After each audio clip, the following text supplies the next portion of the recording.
दोस्तों, जय हिंद, जय भारत, वंदे मातरम। ब्रह्ममणि त्रिपाठी का नमस्कार स्वीकार कीजिए। आज मैं आपके सामने एक ऐसे व्यक्ति की कहानी लेकर के आया हूं जो पहले भी इस व्यक्ति के बारे में मैंने आपको बताया है, जिसने तेज तर्रार टाइग्रेस पीएम श्रीमती इंदिरा गांधी के आदेश को ठुकरा दिया। किसी की हिम्मत में नहीं है, कोई ऐसा आदमी नहीं है जो प्राइम मिनिस्टर के आदेश को ठुकरा दे, और वो भी Singham ladies prime minister Shrimati Indira Gandhi. उन्होंने सीधे मना कर दिया और अपना इस्तीफा उनके सामने पेश कर दिया कि मैं शारीरिक और मानसिक रूप से अस्वस्थ हूं और मैं जो आपने काम बताया है उसके करने में असमर्थ हूं, इसलिए मैं आपको इस्तीफा दे रहा हूं। उस वीर व्यक्ति का नाम है फील्ड मार्शल मानेक शॉ। एक ऐसा समय आया दोस्तों जब इस व्यक्ति ने 1942, 1947-48, 1962, 1971 के युद्धों का संचालन किया। ये हमेशा हेडक्वार्टर में बैठे रहे और युद्ध कैसे लड़ना है और कौन कौन सी रणनीति बनानी है, ये मानेक शॉ से अच्छा कोई नहीं जानता था।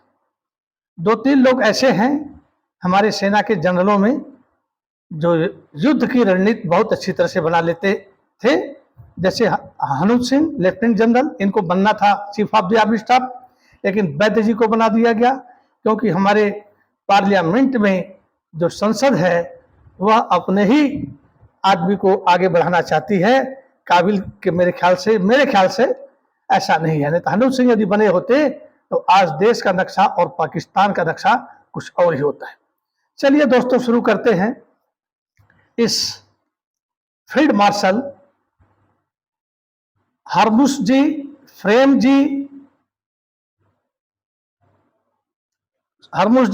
जी मानेक शॉ के बारे में। इनका एक नाम और है, आगे मैं भूल गया हूं।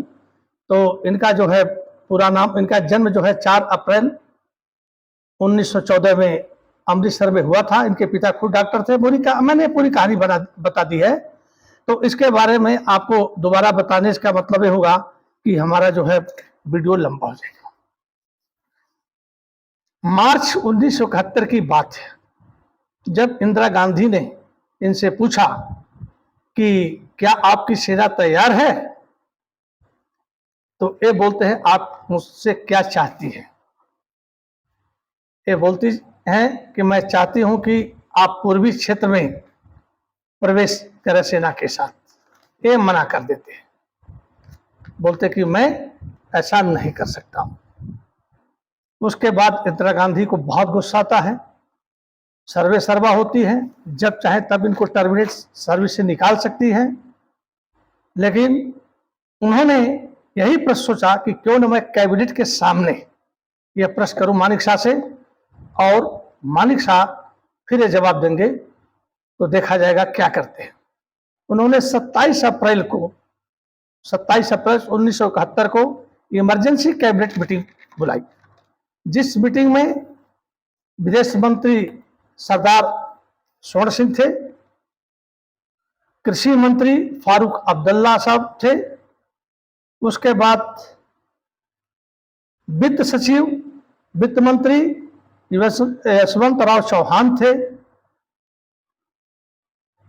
और खाद्य मंत्री जो थे, मैंने आपको बताई है, फारूक अब्दुल्ला साहब खाद्य मंत्री थे। तो ये लोग सब कैबिनेट बैठी थी। मानेक शॉ को बुलाया गया था। मानेक शॉ ने ये अपना भाषण जो है Wellington military defence college Wellington में भाषण दे रहे थे। उसमें इन्होंने बताया है कि जब उस मीटिंग में मैं था तो इंदिरा गांधी कहती है, प्रधानमंत्री मैं चाहती हूं आप कुछ करो। इंदिरा गांधी कहती है मैं चाहती हूं आप कुछ करो। सैम साहब कहते हैं आप मुझसे क्या कराना चाहती है। तो इंदिरा गांधी कहती हैं कि आप पूर्वी पाकिस्तान में प्रवेश करें। तो फिर सैम साहब बोलते हैं इसका मतलब युद्ध, पूर्वी पाकिस्तान में सेना के साथ प्रवेश करने का मतलब है युद्ध। तो प्रधानमंत्री जी कहती है अगर यह युद्ध है तो मुझे कोई आपत्ति नहीं है, मुझे मंजूर है। तो सैम महानिशा जो है बड़े हाजिर जवाब होते हैं और डरते नहीं थे किसी से दोस्तों, नौकरी जाए इधर हो उधर हो, वो सच्चाई के साथ रेडी हो जाते थे। और देश पहले उनके लिए था, उसके बाद नेता हो या कोई भी हो वो बाद में था। वो कहते थे, मैंने अपने पिछले वीडियो में बताया है कि मैं सिर्फ सर देश के राष्ट्रपति को ही कहूंगा, बाकी किसी को मैं राष्ट्रपति के अलावा किसी को मैं सर नहीं कहूंगा, क्योंकि सेनाओं का जो है चीफ जो है राष्ट्रपति होता है, बाकी कोई नहीं होता है। बाकी सब लोग mister prime minister, madam prime minister, mister defence minister, mister वित्त मंत्री, जो भी है, जो भी मंत्री बने हैं उनके सामने मिस्टर लगाऊंगा, मैं सर नहीं लगा सकता हूं और सर सिर्फ राष्ट्रपति को बोलूंगा। इतना तगड़ा स्टेटमेंट वाला ऑफिसर इंडियन आर्मी में कभी नहीं किसी ने देखा होगा। और इसने साफ इनके अंदर ब्रिटिश, भारत सरकार ने इनको अफसर नहीं बनाया था, ब्रिटिश सरकार ने इनको अफसर 1932 में बनाया था। और बर्मा के युद्ध में इन्होंने वो नाम कमाया जो मैंने बताया है कि 9 गोलियां लगी और डॉक्टर पूछता क्या हो गया, तो कहते डॉक्टर एक खच्चर ने लात मारी। कितने हार्ड और स्ट्रॉन्ग आदमी ये है। मानिक इनका फोटो देखिए, शुरू में भी मैंने डाला है, अभी भी देखिए, जवानी का भी देखिए, बुढ़ापे का भी देखिए, और जब इनकी मृत्यु हो जाती है तो उनका जो जनाजा जा रहा है उसका भी मैं आपको दिखाऊंगा। तो कहते हैं कि इस इंदिरा गांधी बोलती है कि मुझे कोई परवाह नहीं, तो ये कहते हैं मैं अपनी सेना नहीं भेज सकता।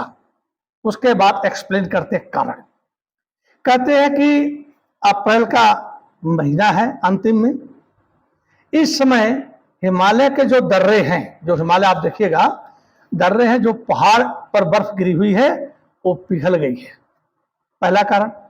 यदि हम पूर्वी पाकिस्तान में प्रवेश करते हैं तो हो सकता है कि चाइना हमको पीछे से अल्टीमेट दे दे और हमको 2 जगहों पर युद्ध लड़ना पड़ेगा, इसलिए हमारे सामने समस्या आ सकती है। दूसरी चीज, अप्रैल के लास्ट में खेती का कटाई है, और जब खेती की कटाई होती है तो अनाज हिंदुस्तान के कोने कोने में भेजे जाते हैं और कोने कोने से मंगाए जाते हैं। सारा हिंदुस्तान में एक साथ अनाज करता है, तो जितने ट्रांसपोर्ट है, चाहे रोड ट्रांसपोर्ट हो चाहे रेलवे ट्रांसपोर्ट हो, सब जो है सब ऑक्युपाई हो जाते हैं और उनमें अनाज आते हैं और जाते हैं। यदि युद्ध हुआ तो मुझे सारे ट्रांसपोर्ट, चाहे वह रेलवे का हो चाहे वो रोड का हो, मुझे अपने कब्जे में लेना पड़ेगा, जिससे कि हमारे हथियार और सैनिक के आने जाने में कोई प्रॉब्लम ना हो। तो जब अनाज इधर से उधर नहीं जाएगा तो भूखमरी पड़ जाएगी। तो जो विदेश मंत्री स्वर्ण सिंह होते हैं वो कहते हैं क्या चाइना हमको अल्टीमेटम देगा, मतलब हमसे युद्ध लड़ेगा? तो मानिक शाह निर्भीक होकर कहते हैं आप विदेश मंत्री हैं, आप खुद हमें बताएं कि क्या ऐसा हो सकता है कि नहीं। फिर फारूक अब्दुल्ला जो कृषि मंत्री होते हैं उनसे पूछते हैं कि जो मैं सारी सुविधाएं जितनी हैं आवागमन की मैं ले लूंगा तो फूड क्राइसिस, फूड की कमी पड़ेगी कि नहीं पड़ेगी? जब सेना जाएगी तो पूरे हथियार के लिए ट्रेनें चाहिए, बसें चाहिए, जवानों के लिए पूरा रोड कब्जा करना पड़ेगा, तो होगा कि नहीं होगा? और तीसरा कारण यह है कि हमारे पास युद्धक टैंक एक जगह कहीं 11 दिया था और अभी मैंने पढ़ा तो कहीं 13 दिया है, तो युद्धक टैंक हमारे पास 13 ही है।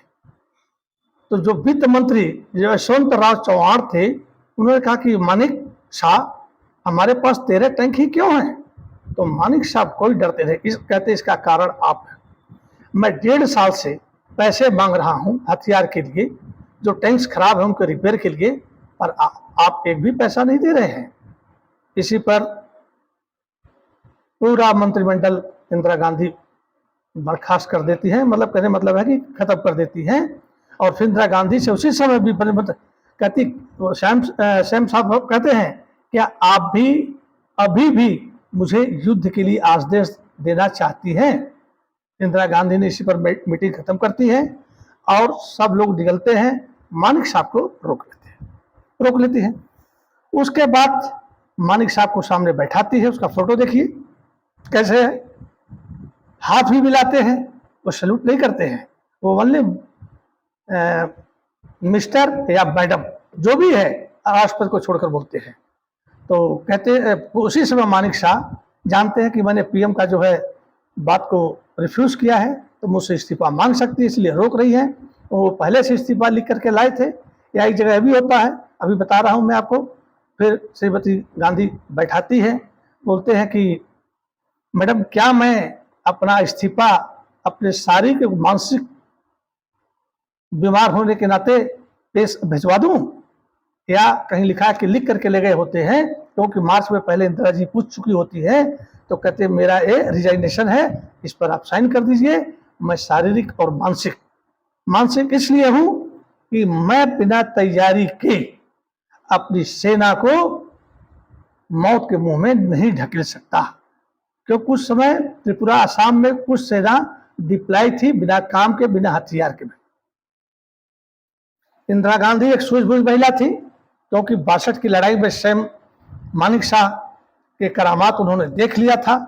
जब बीएम कौर लेफ्टिनेंट जनरल को हटाया गया था, उनसे इस्तीफा ले लिया गया था और 4 कोर का कमांडर इनको बनाकर भेजा गया था, कुछ उपलब्धियां ली गई थी। तो मानिक शाह ने कहा कि इस्तीफा मेरा स्वीकार कीजिए। इंदिरा गांधी ने इस्तीफा किनारे कर दिया, बोला सैम साहब आप मुझे बताइए कि हम युद्ध में क्या करें। जबकि इंदिरा गांधी ने इससे पहले कैबिनेट मीटिंग में भी कहा था कि जो नागालैंड से, त्रिपुरा से, आसाम से, बंगाल के जो मुख्यमंत्री थे, उन्होंने टेलीग्राम और एसटी लेटर भेजा था इंदिरा जी के पास कि हमारे यहाँ बहुत से शरणार्थी हमारे जमीन पर आ गए हैं, हमें नहीं पता कि हम क्या करें। उन्होंने उस कैबिनेट मीटिंग में बताया था, लेकिन सेनाध्यक्ष जो सेना ही भेजना है उसने इनकार कर दिया।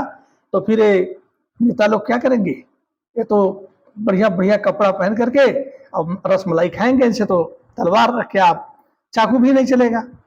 जब सेनापति इनकार कर दे रहा है कि सेना नहीं जा पाएगी, तब इन्होंने सामने बैठा कर पूछा कि बताओ हम क्या करें। तो मानिक शाह कहते हैं देखिए, एक उसमें भी है जो कैबिनेट मीटिंग है, कहते हैं मैडम आपने क्या बाइबिल पढ़ी है? तो स्वर्ण सिंह कहते हैं इसे बाइबिल से क्या मतलब? स्वर्ण सिंह जो विदेश मंत्री होते हैं बोलते हैं बाइबिल से क्या मतलब? कहते हैं बाइबिल के प्रथम अध्याय में, प्रथम पेज में, अब प्रथम पैराग्राफ में ये लिखा है वहां प्रकाश हो, तो वहां प्रकाश था। उसी तरह से युद्ध हो तो क्या युद्ध होगा? और युद्ध का मतलब है विजय प्राप्त करना, न कि हारना। वेलिंगटन में कभी रहे थे कि 1971 में जो हालात हमारे सामने थे, सेम वही हालात जो है 1962 में भी जो है हालात थे। तैयारी नहीं थी, न 71 में तैयारी थी, न 62 में तैयारी थी। लेकिन जैसे ही चीन ने हमारे ऊपर हमला किया, उस समय के प्रधानमंत्री पंडित जवाहरलाल नेहरू ने आओ न देखा ताओ न जनरलों से न बात की। वो विदेश रक्षा मंत्री जो है, रक्षा मंत्री जो था कृष्ण मेनन, और एक लेफ्टिनेंट जनरल कौल के प्रभाव में रहते थे। और उस समय के chief of the army staff जो थे जनरल जयंतनाथ चौधरी थे, उनसे भी इन्होंने राय मशवरा नहीं लिया। जो सिविल के लोग थे, जो लड़ाई के बारे में ABCD नहीं जानते थे, उनकी बात मांगे और लड़ाई डिक्लेयर शुरू कर दी। और जयंत राय चौधरी जो जनरल साहब थे, वह नैतिकता के आधार पर ये नहीं कहे कि हम युद्ध नहीं लड़ सकते हैं, क्योंकि युद्ध के लिए तैयारी होनी चाहिए। मानिक शाह ने कहा था कि जब 71 का युद्ध होना था तो कम से कम इन्होंने इंदिरा गांधी से 6 महीने का समय मांगा था, क्योंकि कुछ हमारी फौजें हिमालय में हैं चाइना को रोकने के लिए, कुछ श्रीलंका साइड में है, कुछ पश्चिमी पाकिस्तान की तरफ है, जो हिंद महासागर, अरब महासागर की तरफ से जो भी अटैक हो सकता है। हमारी सेनाएं चारों समय पर होती हैं। और उसके बाद कुछ सेनाएं आसाम में इलेक्शन अगले साल होना था, उसमें भी डिप्लॉय किया गया हुआ था कम्युनिस्टों के खिलाफ। तो कहे कि हम सेना को इकट्ठा करेंगे तो कम से कम हमको जो है 2 महीने लगेंगे। उसके बाद अप्रैल की ये बात है, मई जून में नॉर्थ ईस्ट जो एरिया है, उत्तर पूर्व, उस समय बारिश का है, मानसून का है, बारिश भयंकर होने लगती है। आसाम के, बंगाल के जो नदी और नाले हैं वो उफन जाते हैं, पानी भर जाती है, कीचड़ हो जाते हैं, और हमारी भारतीय सेना को कीचड़ में लड़ने का अनुभव नहीं है। और एयरफोर्स भी जब रनवे पर भी पानी भर जाएगा तो हमारी मदद नहीं कर पाएगा। इंदिरा गांधी जी से बताते हैं, यदि आपको जीत चाहिए तो आपको समय देना पड़ेगा। इंदिरा गांधी ने कहा कि ठीक है मानिक शाह, आप जैसा कहेंगे वैसा ही होगा, पर हमारे सामने बड़ी विकट समस्याएं हैं, करोड़ों शरणार्थी आ गए हैं। मानिक शाह ने उनको 23 मार्च में कहा था, जब आपने रॉ की मदद से और बीएसएफ की मदद से जब बांग्लादेश में नफरत के बीज बोए तो मानिक शाह से पूछा था? नहीं पूछा था आपने।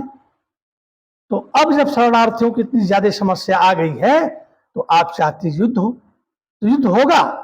आप सरकार हैं, मैं युद्ध से इनकार नहीं कर रहा हूं, लेकिन युद्ध के लिए हमें समय चाहिए।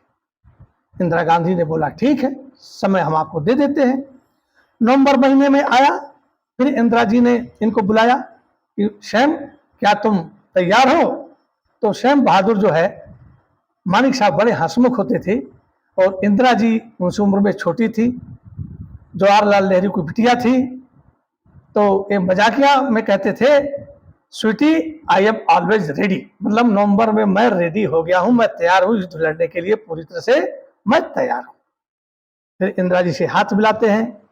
श्याम ने अपनी पूरी फौज को तब तक 1 अक्टूबर के बाद डिप्लॉय कर दिया था, जैसे जैसे उनको करना था। और 4 कोर हो, चाहे 2 माउंटेन डिव हो, चाहे इन्फेंट्री ब्रिगेड हो, चाहे जो भी हो, उन्होंने, और जाड़े के महीने में जो चीन से हमको खतरा था, बर्फबारी बहुत तेजी से हुई और हिमालय के जितने दर्रे थे वहां बर्फ से ढक गए और वहां की सेना को ला करके पूर्वी पाकिस्तान के बॉर्डर पर इन्होंने जमा कर दिया।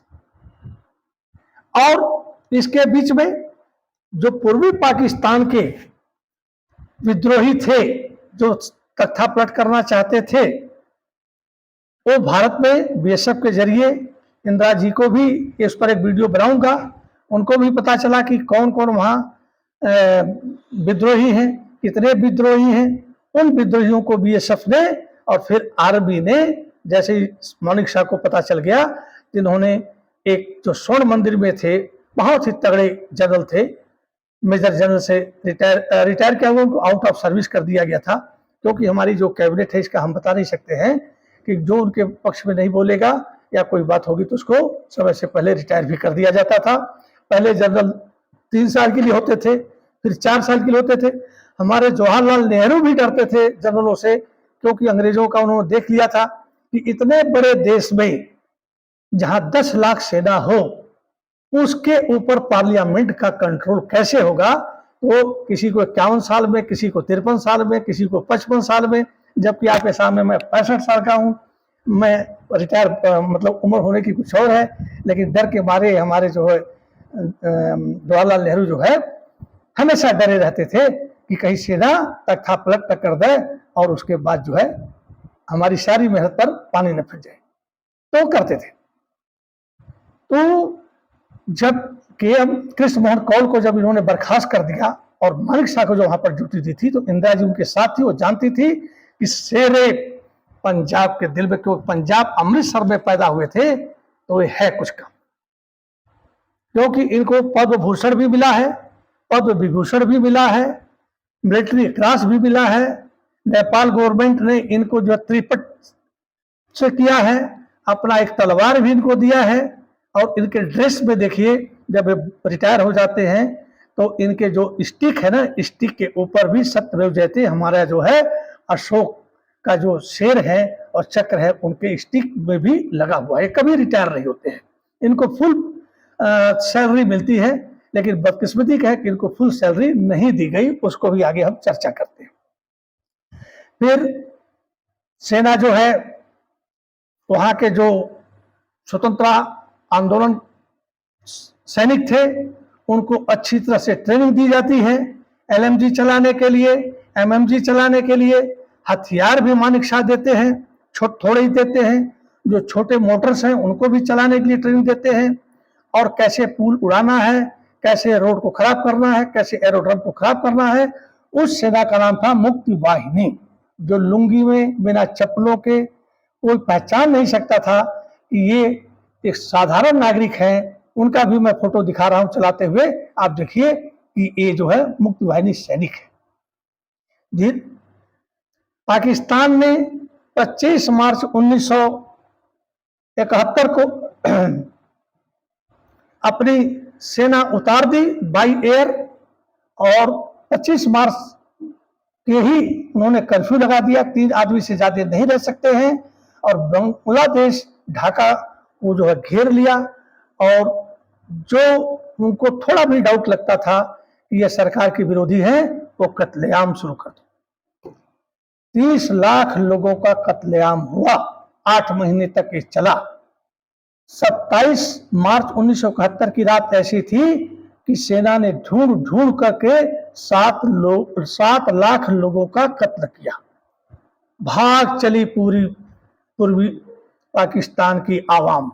देखिए कैसे लोग चल रहे हैं, कैसे अपने बच्चों को लेकर अब भारत की सीमा पर आ गए, और यहाँ से आदेश दिया गया कि सीमाएं खोल दी जाए, इन शरणार्थियों को जगह दिया जाए। और जो शरणार्थी मार्च 1971 में आए थे, वह 1-1.5 साल के बाद ही अपनी मातृभूमि में जा पाए, जब वहां पर एक सरकार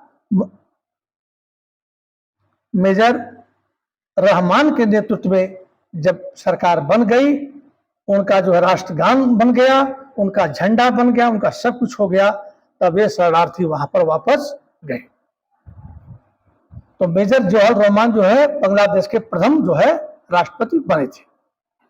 उसके बाद दोस्तों 3 दिसंबर को पाकिस्तान, पूर्वी पाकिस्तान में जो हमारी सेना मतलब जो कार्रवाई कर रही थी, मुक्ति वाहिनी को जो मदद दे रही थी, उसके विरोध में इन्होंने 3 दिसंबर को हमारे ऊपर सीधे आक्रमण कर दिया पश्चिमी क्षेत्र पर।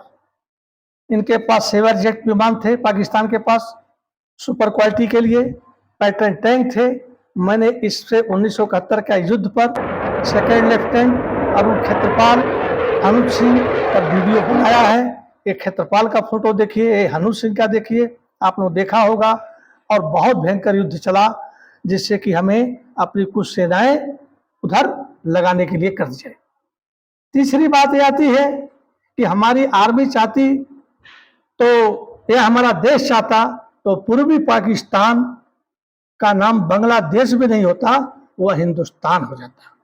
लेकिन इंदिरा जी बहुत दूरदर्शी थी कि अभी तो हम मुक्त करा रहे थे, इसके बारे में अन्य लोगों को बताया भी था हमारे स्वर्ण सिंह ने कि देखिए हमारे देश में आदमी आ रहे हैं, शरणार्थी आ रहे हैं, हमारे यहाँ वैसे ही अभी उतना अनाज नहीं है, उनको भी हम अनाज दे रहे हैं। किसी तरह से पाकिस्तान को हथियार देना बंद कीजिए और वहां पर शांति व्यवस्था कीजिए। लेकिन विश्व में कोई ऐसा देश नहीं था जो इस बात को माने। तो अंत में मजबूर होकर के भारत सरकार को बांग्लादेश में पूर्वी पाकिस्तान में हस्तक्षेप करना पड़ा, और फिर लड़ाई भयंकर हो गई। 3 दिसंबर को 11 एयरपोर्ट पर पाकिस्तान ने अपने सेवर जेट विमानों से हमला किया। जैसे इंदिरा गांधी उसमें कनाडा में भी पता चला, कोई आदमी गया और उनको एक कागज पर, और मैं भाषण आपको दिखा रहा हूं उस समय पर, एक आदमी गए, एक छोटी सी पर्ची दी, उनके कुछ कान में कहे, और इंदिरा गांधी अपने बीच में ही भाषण छोड़ करके एरोप्लेन से सीधे दिल्ली आई।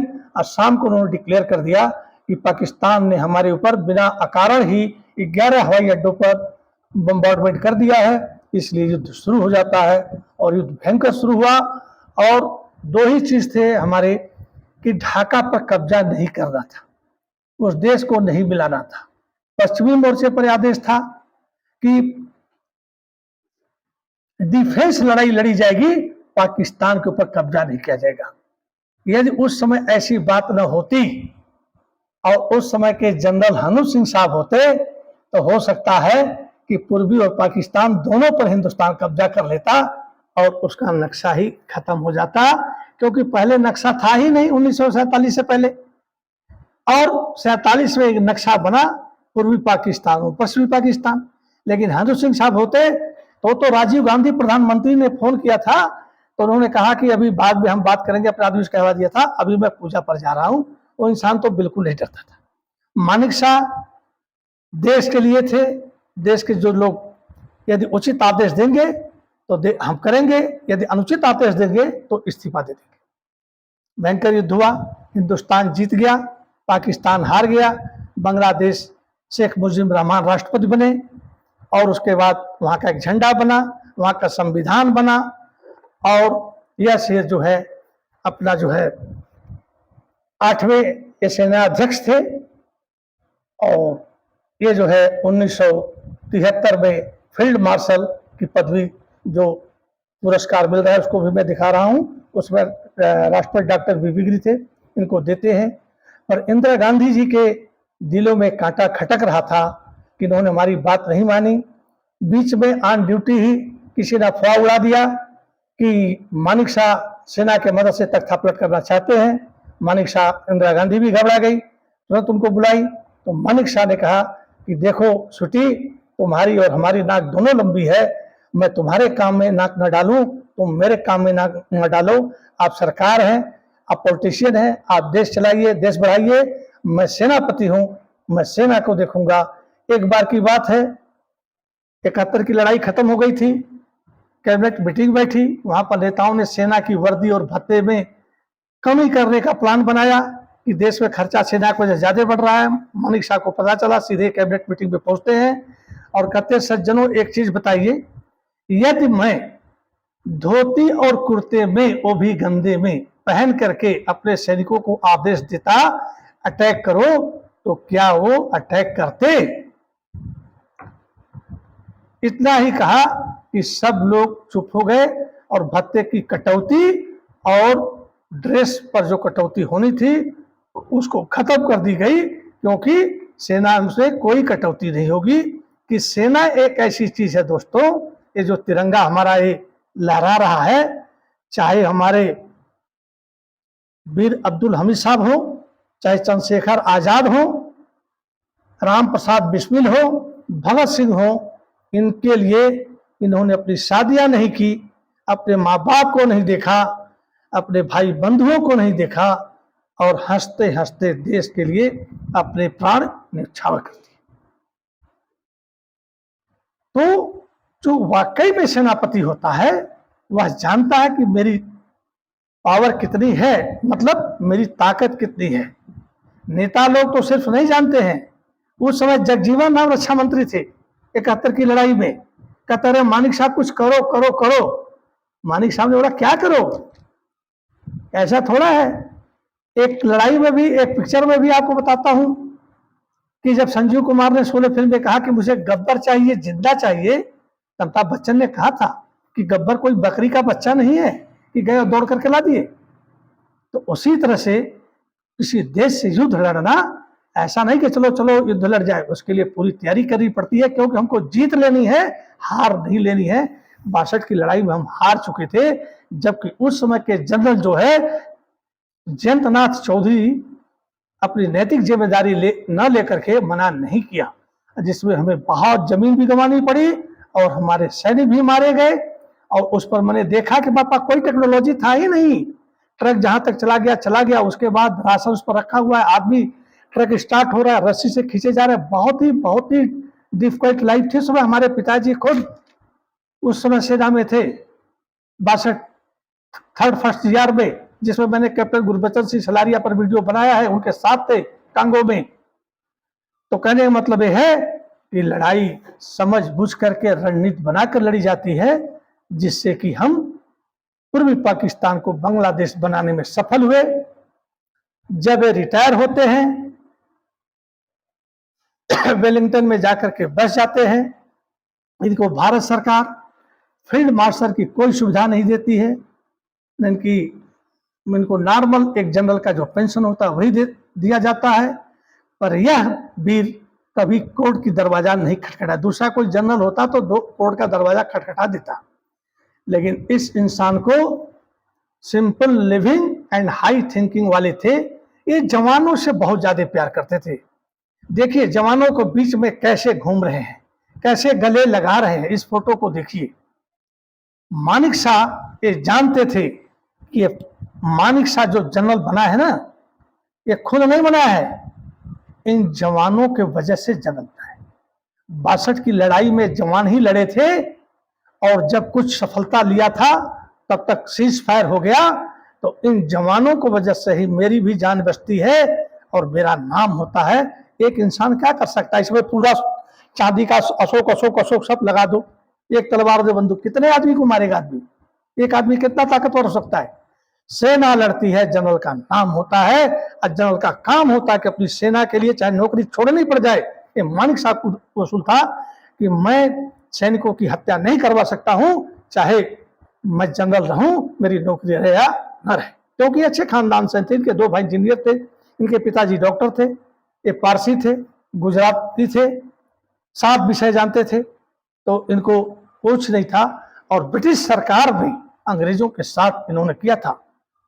विदेश मंत्री एक बार कहे हैं, इनके ऊपर कोर्ट मार्शल का भी आरोप लगा, मतलब ऐसा लगा था कि इनका कोर्ट मार्शल हो जाए, लेकिन कहते हैं सत्य में जयते, जो सत्य है उसी की जीत होती है। और जवाहरलाल नेहरू जो इनको अच्छा नहीं मानते थे, लेकिन 62 की लड़ाई में इनसे बहुत मानने लगे।